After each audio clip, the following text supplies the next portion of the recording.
जय हिंद दोस्तों, मैं Mansar, senior faculty of GS and English at Noble Academy Narwana. आप सभी दोस्तों का एक बार फिर से मैं नोबल एकेडमी नरवाना में हार्दिक स्वागत अभिनंदन करता हूं। उम्मीद है कि जितने भी प्रिय विद्यार्थी अपने कैरियर को बनाने के लिए सीरियस हैं वो अभी तैयारी में लगे होंगे और जी तोड़ मेहनत कर रहे होंगे। बेटा आपके लिए उतनी ही मेहनत से बहुत अच्छी अच्छी वीडियो बनाएंगे आपके लिए। और जैसा पिछली वीडियो में आप लोगों को मैंने बताया था कि मैं आप लोगों के लिए एक नई सीरीज शुरू कर रहा हूं एचएसएससी में, जो अभी सीईटी का पेपर जो होगा बेटा, सीईटी का पेपर 2024 के दिसंबर या जनवरी 2025 में होगा।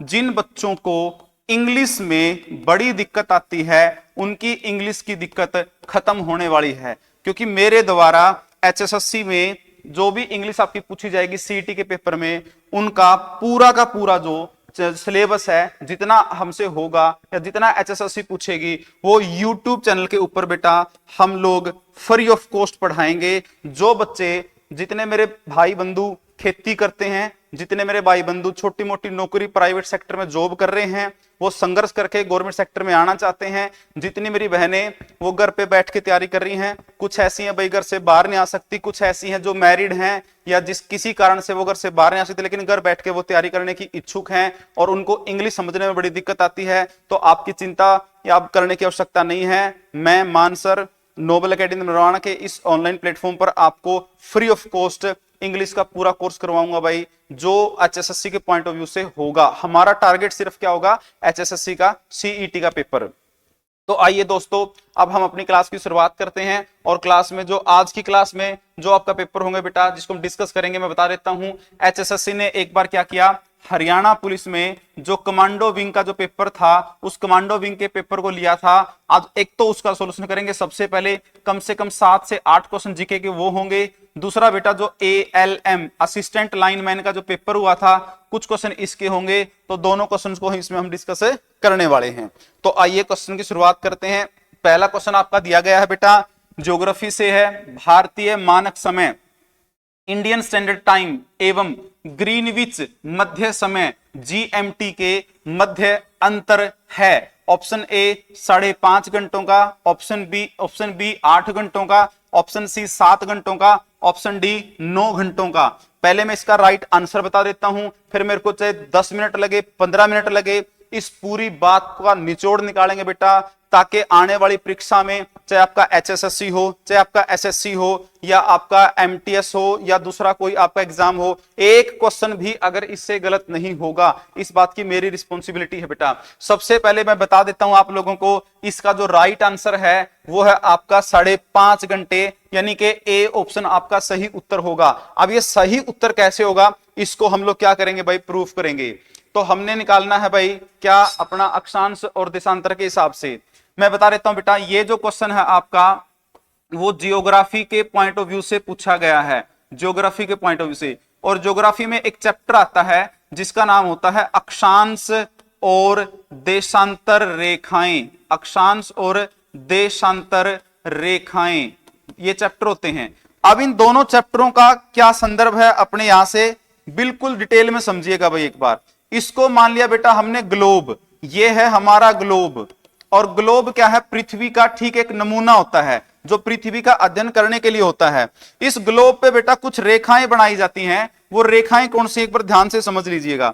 यहां से यहां तक पहली रेखा है जिसको बोलेंगे 0 डिग्री अक्षांश, इसको भूमध्य रेखा, भूमध्य रेखा, या इसको एक और नाम से जानेंगे विषुवत रेखा, विषुवत रेखा, विषुवत रेखा। और इसको इंग्लिश में बोलेंगे हम इक्वेटर।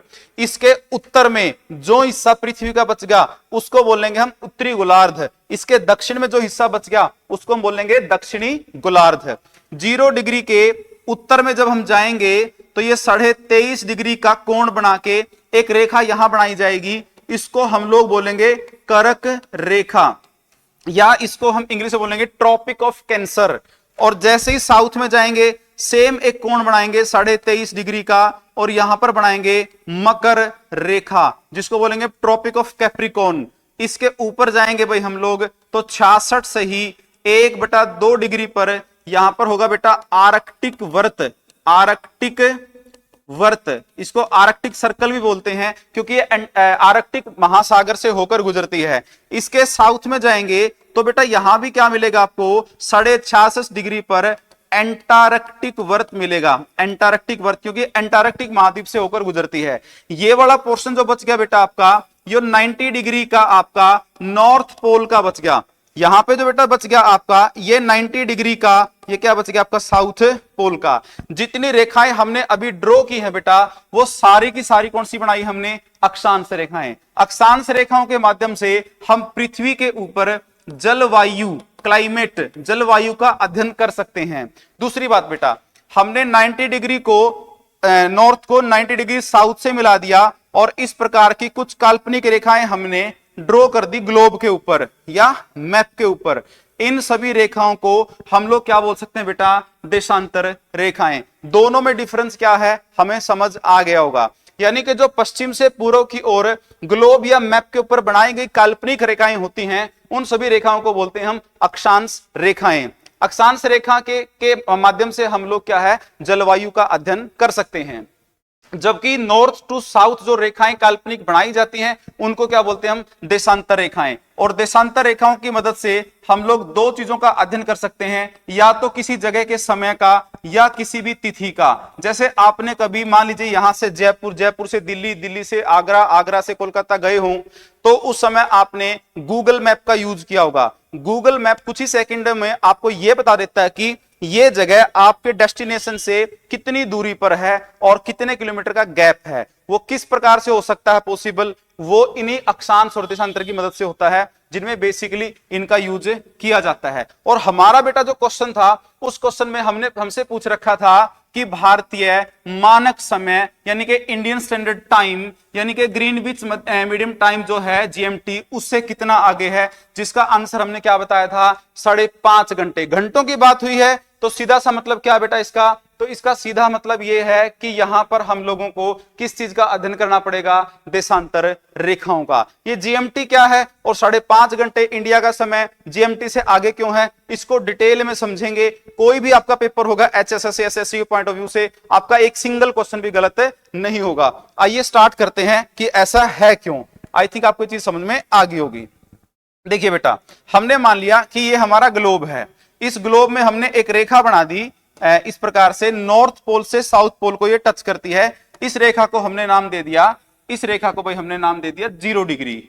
ये हमारी 0 डिग्री। और ये जो 0 डिग्री रेखा बेटा, इसको हम लोग बोलते हैं अंतरराष्ट्रीय समय रेखा। समय रेखा, इसको इंटरनेशनल टाइमलाइन बोलते हैं भाई, इंटरनेशनल टाइमलाइन। इस इंटरनेशनल टाइमलाइन के उस तरफ जितने भी देश हैं बेटा, वो सारे पूर्व में हैं यानी कि ईस्ट में हैं। इस तरफ जितने भी देश हैं बेटा, वो सारे के सारे पश्चिम में हैं यानी कि वेस्ट में हैं। इसको आप इस प्रकार से मान सकते हैं, इसकी 2-3 बातें और लिख लो आप, कि ये जो 0 डिग्री है ना, सबसे पहले गुजरती यूरोप से, और यूरोप में बेटा गुजरती है सबसे पहले ये इंग्लैंड से। और इंग्लैंड की जो कैपिटल है बेटा, वो है आपकी लंदन।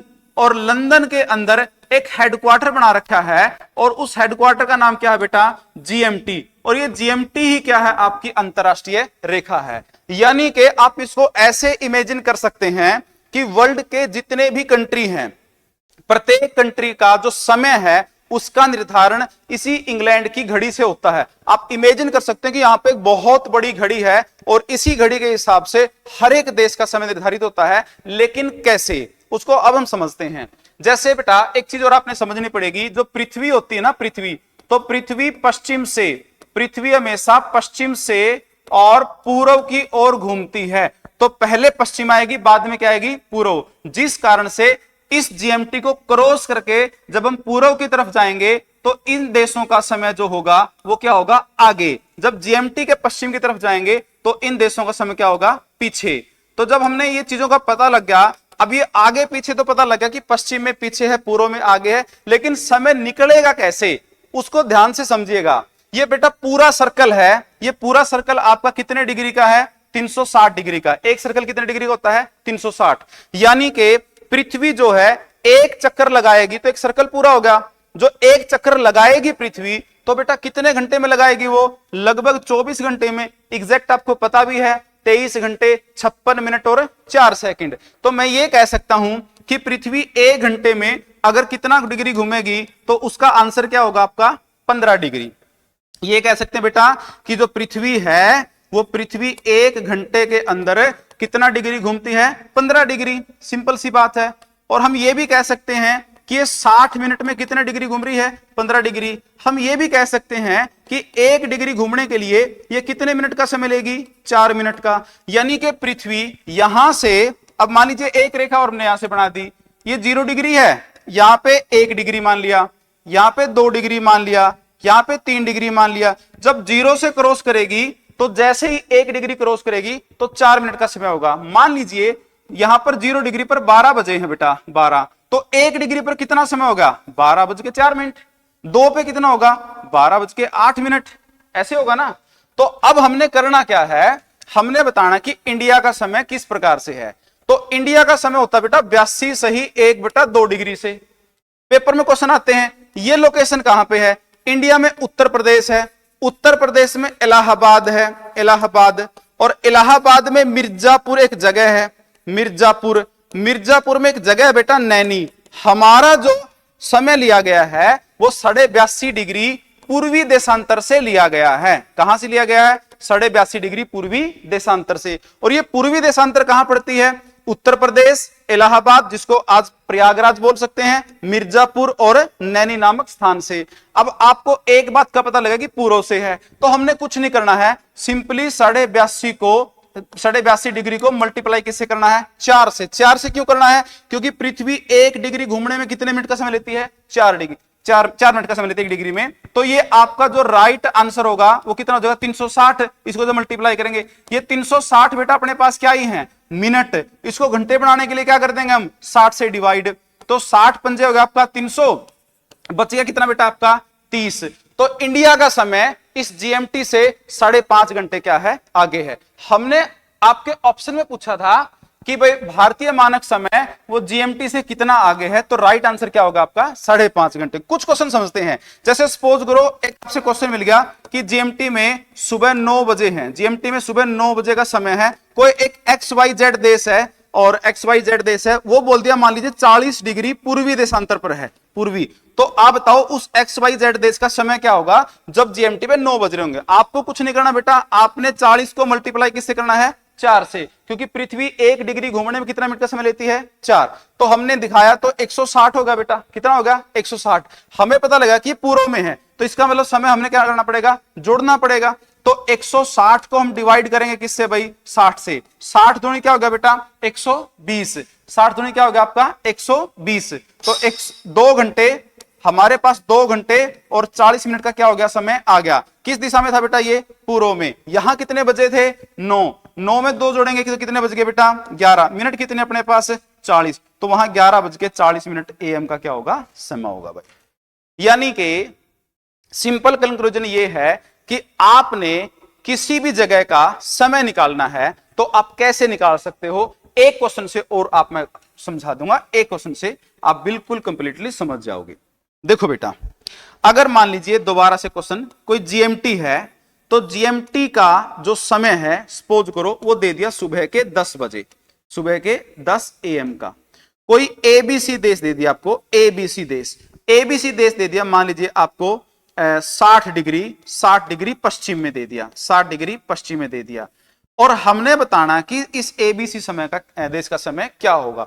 बड़ा सिंपल है, जो लोकेशन मिले बेटा उसको आपने किससे मल्टीप्लाई कर देना है 4 से। तो 4 0 0 6 चौके 24, कितना आ गया 240। 240 मिनट आ गए अपने पास, इसको हमने किससे भाग कर देना है 60 से। तो 6 चौका 24 और बच गई अपने पास क्या 0। मतलब अपने पास 60 को 60 से डिवाइड करेंगे तो पूरे हमारे पास क्या हो गए भाई 4 घंटे आगे। अब ये किस दिशा में है पश्चिम में, पश्चिम में तो इसमें से माइनस हो जाएंगे, अगर पूर्व में होते तो क्या हो जाते प्लस हो जाते। तो इसमें से अगर हम माइनस करेंगे 4 घंटे 10 में से, तो 10 में से 4 घंटे माइनस करेंगे कितना बच गया बेटा आपका 6। वहां पर 6 AM का क्या हो जाएगा समय। तो आपका पहले क्वेश्चन का जो राइट आंसर है वो क्या है 5.5 घंटे। आई थिंक आप लोगों को बिल्कुल क्लियरली समझ में आ गया होगा। उसके बाद आप सेकंड क्वेश्चन की तरफ हम लोग चलते हैं भाई। नेक्स्ट क्वेश्चन, ये क्वेश्चन कितने बार हमसे पूछा जा चुका है ऐसे चैप्टर से कि गौतम बुद्ध की माता का नाम क्या है। पिछली क्लास में डिटेल में इनके बारे में बताया था। इनकी माता का जो नाम है वो महामाया है। इनकी मौसी का नाम जो था वो प्रजापति गौतमी था। नेक्स्ट क्वेश्चन की तरफ चलते हैं बेटा।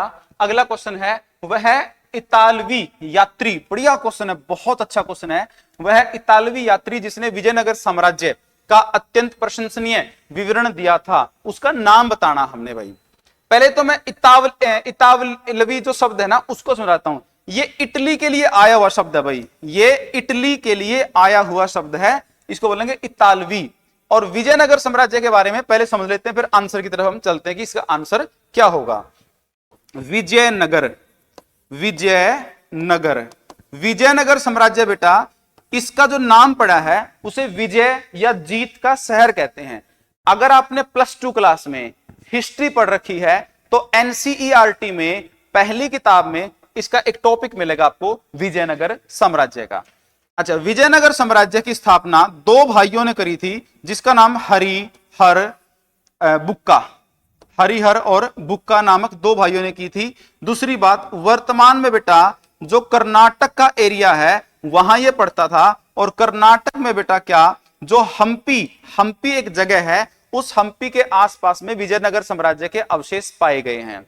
एक बढ़िया क्वेश्चन आता है, एक नदी है बेटा जिसका नाम है कृष्णा नदी, और कृष्णा नदी के साथ साथ एक नदी है तुंगभद्रा नदी, तुंगभद्रा नदी। इन दोनों नदियों के आसपास में विजयनगर साम्राज्य फलता फूलता था। और कृष्णदेव राय इसके महानतम शासकों में से एक थे। कृष्ण देव राय इसके महानतम शासकों में से एक थे। और विजयनगर साम्राज्य जो है मध्यकालीन भारत का एक बहुत इंपॉर्टेंट पोर्शन है जो दक्षिण भारत के इतिहास से संबंधित है।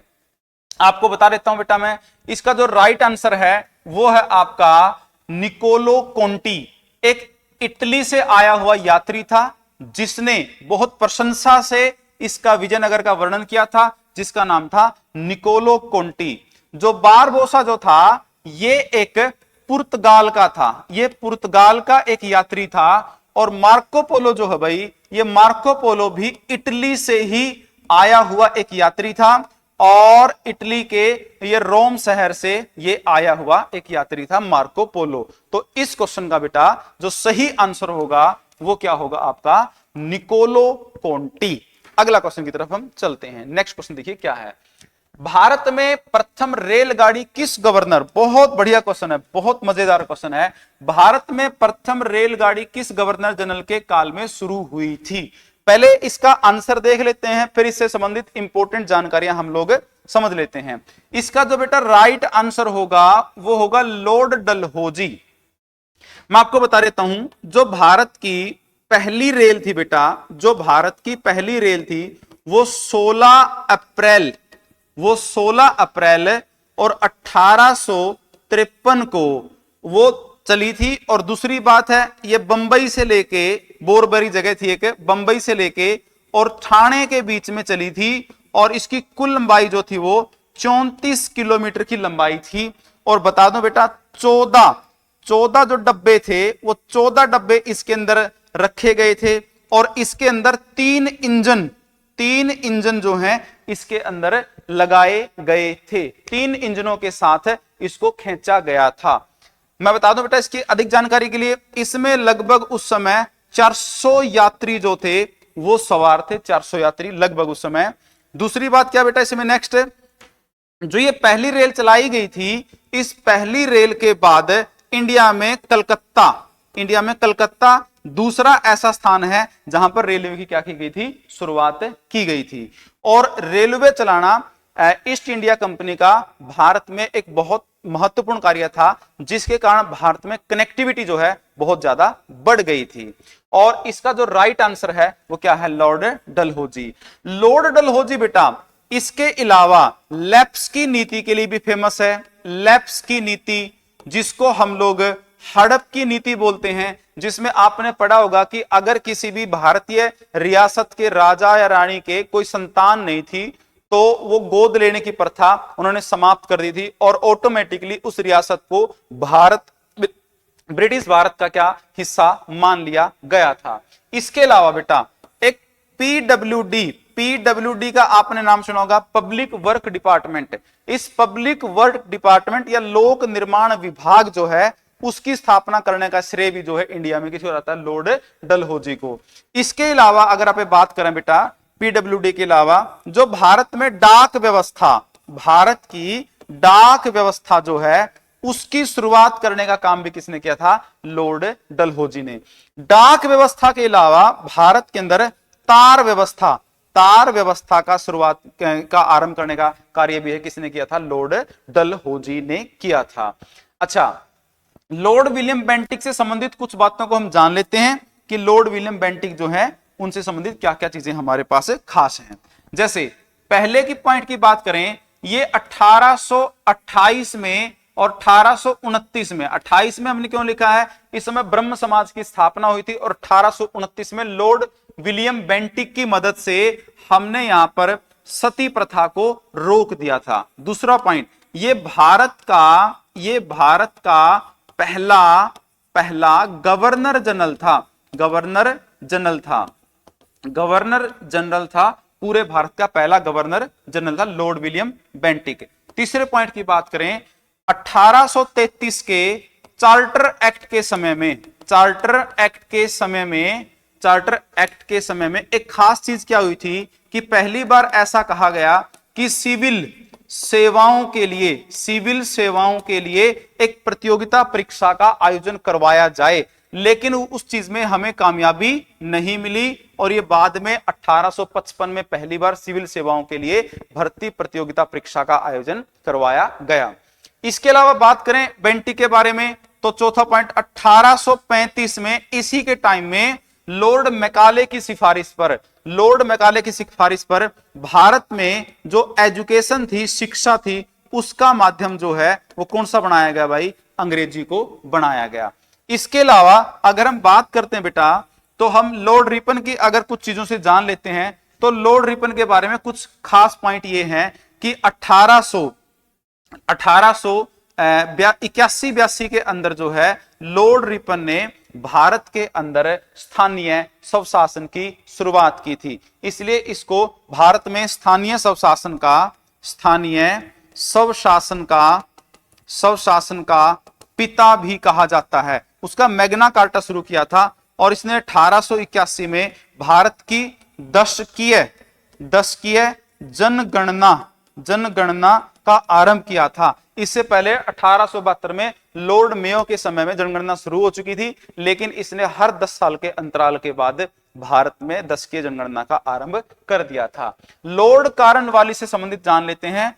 लॉर्ड कॉर्नवालिस जो था वो 1893 के अंदर भाई इसने, लॉर्ड कॉर्नवालिस ने क्या काम किया कि भारत में स्थायी बंदोबस्त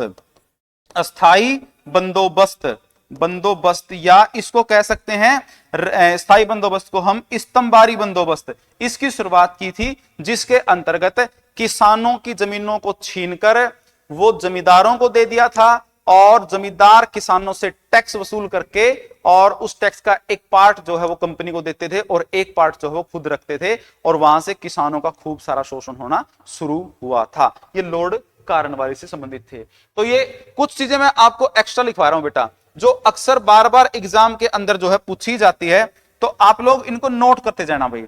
देखो, हम पढ़ेंगे भारत के गवर्नर जितने भी आज तक हुए हैं, गवर्नर हुए हैं, या गवर्नर जनरल जितने भी हुए हैं भाई, जनरल हुए हैं, या इसके अलावा भारत के जो वायसराय जितने हुए हैं, उनसे संबंधित चीजों को हम डिस्कस करेंगे एक बार, क्योंकि बार बार आपके एग्जाम में पूछे जाएंगे। तो सबसे पहले देखो भाई, सबसे पहले हम लोग, आपने बक्सर और प्लासी का युद्ध जरूर पढ़ा होगा, उसमें एक व्यक्ति का नाम आपने जरूर सुना होगा, और व्यक्ति का नाम था भाई रॉबर्ट क्लाइव। व्यक्ति का नाम क्या था? Robert Clive. रॉबर्ट क्लाइव जो था बेटा, वो बंगाल का पहला गवर्नर था। रॉबर्ट क्लाइव बंगाल का पहला गवर्नर, सिर्फ गवर्नर था, ध्यान रखना आपने। दूसरे पॉइंट की बात करी जाए बेटा, रॉबर्ट क्लाइव के बाद वॉरेन हेस्टिंग, जो वॉरेन हेस्टिंग था वो बंगाल का, वो किसका बेटा? बंगाल का पहला गवर्नर और जनरल था। गवर्नर प्लस में क्या था बेटा, वो जनरल था। अब इसके पास तो सिर्फ एक पोस्ट थी गवर्नर की, लेकिन वॉरेन हेस्टिंग को दोनों मिल गई, ये गवर्नर भी बन गया और गवर्नर जनरल भी बन गया, लेकिन थे बंगाल के। तीसरे की बात करा बेटा पे, नाम आ जाएगा आपका Lord William, Lord William Bentinck, Lord William Bentinck. ये क्या था बेटा, ये पूरे भारत का, ये भारत का प्रथम, भारत का प्रथम गवर्नर, गवर्नर जनरल था। ये पूरे भारत का था। ये दोनों किसके थे बेटा, बंगाल के। ये किसका था, भारत का। उसके बाद की बात करते हैं बेटा पॉइंट नंबर 4 से, Lord Canning, Lord Canning, Lord Canning जो था बेटा आपका, उसकी खास बात क्या थी, ये भारत का, भारत का अंतिम, भारत का अंतिम गवर्नर जनरल था, गवर्नर जनरल था, लास्ट था भाई। 1857 की क्रांति के समय की बात है ये। और जब 1857 की क्रांति खत्म होगी तो ये गवर्नर जनरल का पद भी खत्म कर दिया। इसको क्या बना दिया, भारत का पहला, पहला वायसराय, वायसराय। अब इसकी जगह किस पद ने ले ली बेटा, वायसराय ने। पांचवें पॉइंट की बात करेंगे, आपने 1947 के आसपास लॉर्ड माउंटबेटन का नाम सुना होगा, तो आप लोग पढ़ोगे Lord Mountbatten, Lord Mountbatten. Lord Mountbatten की खास बात क्या थी बेटा, यह भारत का, भारत का अंतिम, अंतिम वायसराय था, वायसराय था। यह भारत का अंतिम तो वायसराय था। और आजाद भारत का, आजाद भारत का, आजाद भारत का पहला, पहला गवर्नर जनरल था बेटा, ये गवर्नर जनरल था। यानी कि जो गवर्नर जनरल का पद 1857 में खत्म किया, दोबारा से 1947 में इस पद को लेके आए और वायसराय के पद को खत्म किया गया। एक ही व्यक्ति जिसका नाम था लॉर्ड माउंटबेटन, उसी व्यक्ति को हम लोग ये कह सकते हैं कि भारत का अंतिम तो वायसराय था और पहला क्या था, ये गवर्नर जनरल था। और छठा नाम लिखेंगे हम राजा गोपालाचारी, राजा गोपालाचारी। ये क्या था भाई, राजा गोपालाचारी खास बात क्या है कि यह भारत का, यह भारत का प्रथम, प्रथम और अंतिम, और अंतिम, अंतिम भारतीय, भारतीय गवर्नर जनरल था, गवर्नर जनरल था। और इसके बाद इस पद को बेटा समाप्त कर दिया गया और इस पद के स्थान पर, इस पद को समाप्त कर दिया गया। इस पद के स्थान पर 24 जनवरी 1950 को नया पद ले आए और वो पद क्या था बेटा, राष्ट्रपति का। और डॉक्टर राजेंद्र प्रसाद जो थे, डॉक्टर राजेंद्र प्रसाद जो थे, वो देश के पहले क्या बने, राष्ट्रपति। कब बने बेटा, 24 जनवरी 1950 को। सारी चीजें आप कॉपी पेन लेके नोट करते जाना, एक एक पॉइंट आपके बहुत काम का होगा। सीईटी के पेपर तक आपकी इतनी शानदार वीडियोस आपके सामने आएंगी जिनका बहुत बेनिफिट मिलेगा, जिनसे बहुत सारे क्वेश्चंस जो हैं आपको पेपर में देखने को मिलेंगे। नेक्स्ट क्वेश्चन की तरफ चलते हैं बेटा। नेक्स्ट क्वेश्चन क्या है, योजना आयोग, जो अब नीति आयोग के प्रथम अध्यक्ष कौन थे। बढ़िया क्वेश्चन है ये। इकोनॉमिक्स से भी बोल सकते हैं इसको, और इसको हम पॉलिटिकल साइंस में नॉन कॉन्स्टिट्यूशनल बॉडीज, गैर संवैधानिक निकाय से भी हम इस चैप्टर को कह सकते हैं। देखिए क्या कहता है भाई, ये पहले योजना आयोग की बात कर लेते हैं। देखो बेटा, योजना आयोग, योजना आयोग जो है इसकी स्थापना मार्च 1950 में, कब बेटा, मार्च 1950 में इसकी स्थापना की गई थी योजना आयोग की। और इसका मुख्य जो कार्य था, इसका मुख्य कार्य था भारत के लिए पंचवर्षीय योजनाओं का निर्माण करना, योजनाओं का निर्माण करना, पंचवर्षीय योजनाओं का निर्माण करना, निर्माण करना, ये इसका मेन काम था। और इसका जो प्रथम अध्यक्ष था बेटा, प्रथम अध्यक्ष था, उसका नाम था पंडित जवाहरलाल नेहरू, जवाहरलाल नेहरू। इसका पहला अध्यक्ष जो पंडित जवाहरलाल नेहरू था। और गुलजारी लाल नंदा, गुलजारी लाल नंदा इसका प्रथम जो था बेटा वो क्या था, उपाध्यक्ष था। और आपको पता है कि इस योजना आयोग का संविधान के अंदर, योजना आयोग का संविधान के अंदर कोई जिक्र नहीं है, योजना आयोग का संविधान के अंदर कोई जिक्र नहीं है, जिस कारण से इसे हम लोग क्या कह सकते हैं, यह एक गैर संवैधानिक निकाय है, गैर संवैधानिक निकाय है, या इसको हम संविधान कोत्तर निकाय भी कह सकते हैं। तो जो योजना आयोग है बेटा, उसका जो पहला अध्यक्ष था उसका नाम क्या था, पंडित जवाहरलाल नेहरू। आपको क्वेश्चन समझ में आ गया होगा, बिल्कुल अच्छे तरीके से समझ में आ गया होगा कि भाई योजना आयोग का पहला अध्यक्ष क्या था, कौन था आपका, तो पंडित जवाहरलाल नेहरू था।